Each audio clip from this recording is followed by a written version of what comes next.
Yakın gelsen hemdem ola, müşterine varalım, müşterine varalım.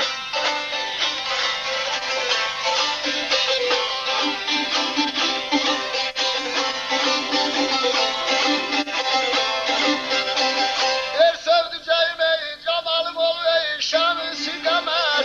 Gözlerin cennet olur, tabanca ey canım alar. Gözleri heyranıyam, kâmetin şuhlu sanar. Ey bana mala göze, sallanay gel maralı, sallanay gel maralı.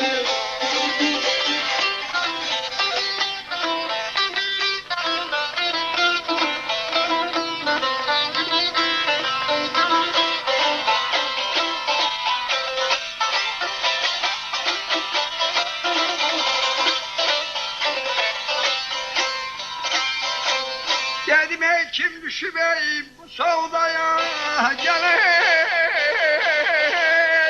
gelaya kırgan sanamaya kırgan.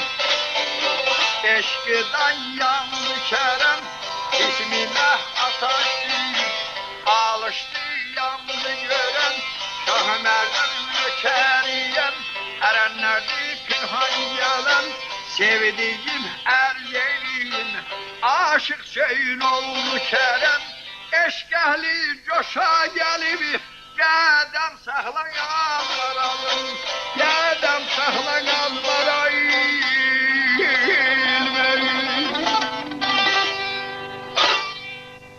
Hoşbaxt olun.